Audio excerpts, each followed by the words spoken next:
Hello and welcome back. So one of my most popular videos was when I was telling you guys about how to start up and the costs and all that kind of stuff. And people have asked, so check the video because I'm not lying, people have asked for updates.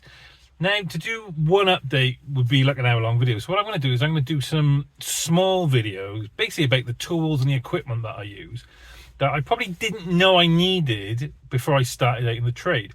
But over the years, I've either accumulated it or purchased it for whatever reason.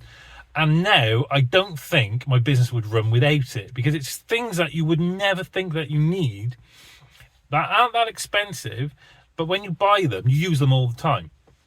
So here's the first one, but there'll be a series of these going forward. So if there's any equipment that you actually are wondering about, please let me know in the comments. And if I've got it, I will do a video on it.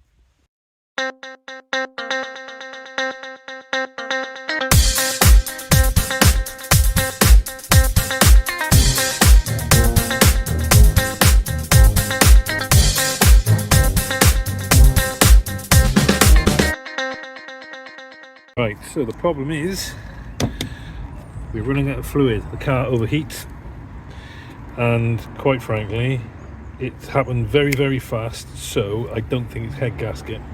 I could put a head gasket test on there, but you can see there is very little fluid in there. There's nothing in the bottle, but there is a little bit in the system because I can hear it. You hear that? Right, so the ability to make money on cars is to diagnose your problems fast, which comes with a little bit of equipment. So here, this is what we need. This is a water pressure test kit.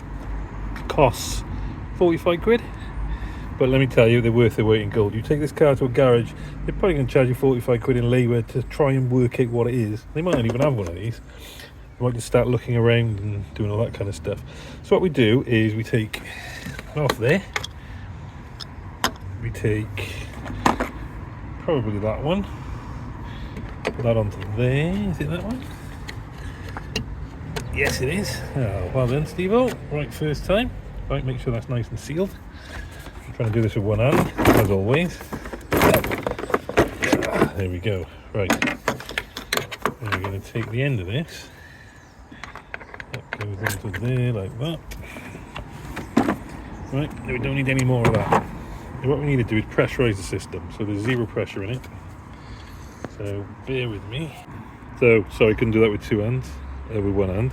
So we pressurize the system, okay? So we know that we now have air in that system. It's now a matter of finding. Right, so we get a little leak off there, but that's that itself. So water pipes. Hang on. Hang on. Can you hear that? Down here. So I'm moving the pipe, and based on that, I've got a leak. There we are. Problem, that could have gone better if I had tried that. Where it could have. So that is either loose on there, or I need a new pipe because the pipe split.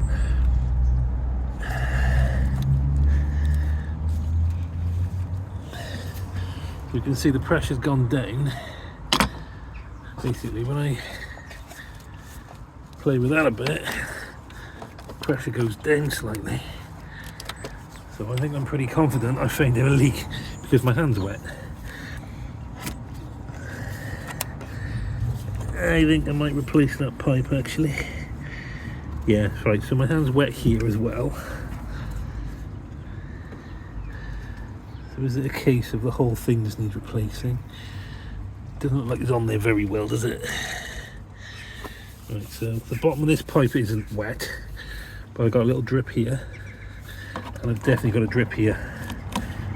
So you can see that there, you can see the water, and you can hear it being pushed through the system. So there, I'm pretty confident it's this. So now what I need to do is take all this apart, work out if I need new pipes. That's brand new there, I know that because I replaced that myself about a year ago. But obviously it either hasn't taken properly because there is a little bit of water under this, but this you could see the moment, or you could hear it, the moment I wiggled the pipe. So what you need to do is get one of these, get it pressurized. Okay, so what it's also shown me is we have a leak here. So that could be the radiator itself. From where it's coming from, it's not that pipe. It's not that, even though we know we've got loose connections here. Got down to the bottom. You can't see the leak without taking the whole thing apart. It's still pressurized, but you can see it's gone down.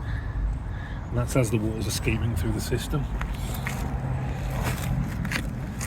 So what we're looking for is where that water's coming from.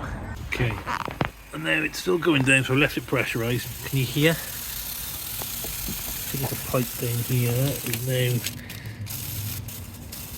yeah, I think all the pipes need replacing, and possibly the radiator. How wet is that? Oh, that's wet there. Soaking wet there as well.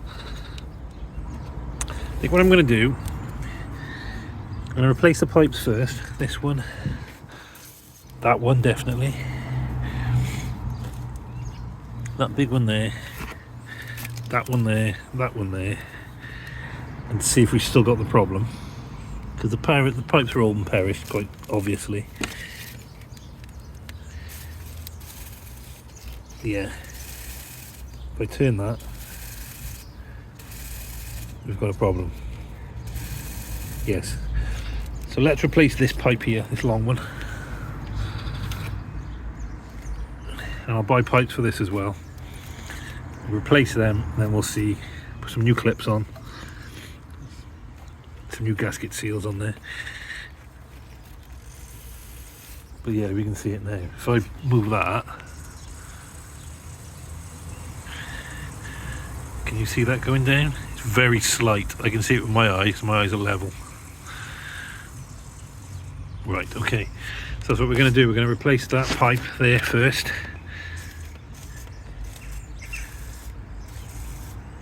But there we go. That just proves what this kit is worth to me. On one car, that's probably, if I took this to a garage, they're going to charge you labour 100 quid, probably plus the part. Whereas that cost me 45 quid. Well, let's even say they charged me 45 quid plus the part. I've just made my money back on that. I'm going to buy the part anyway. I'm going to buy the part myself, so they're not going to make a profit on the part. I'm just going to buy it at trade value. And then I'm going to replace it, and then that kit is technically free. So there we go. That is worth its weight in gold. Right, so an update on the Dodge. So you can see a big puddle of water underneath it. So what I did was, obviously used a compression kit, found that we had various leaks and stuff. So as I was tightening all the Jubilee clips and all the connections that were in the water system, we found this. I literally pulled that pipe off and she snapped, and that was our culprit. So now I put a new Jubilee clip on it. You can hear me, I put a new Jubilee clip on there. That is now perfectly tight. We're happy.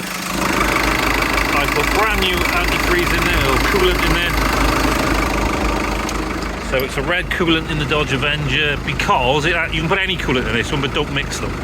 So the manufacturer says it's any coolant you like, pretty much. So you just go for a good quality coolant. And there she is, fixed. That kit cost me 45 quid. Now if I took this to a garage, that would have been a £100 job finding it, because of the time it would have taken to use the kit if they had a kit. Otherwise, because they don't all got these kits, by the way. Otherwise, it would have been a case of them having to get the car running, overheating again, and working out where the actual thing was coming from. Error your time, new Jubilee clip. Any garage would have charged you 100 quid for that. And there she sits. So this car has never, ever, ever gone above that line. That's where it stays, that's where it sticks. But it was going all the way up. I never let it get hot. I let it get to the line under it, because this is quite a special little car, this. I will do a video on this because there's something very, very unique about this car. But you can see now that is problem solved. That took me probably in total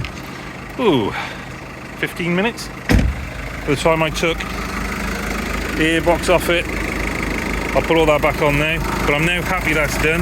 What I'll do is I'll let that recompress. It should fill back up because it's all in the system. So on cold, that should be between the lines, and we're good to go. So guys, when it comes to this kit, I'll put a link in the description.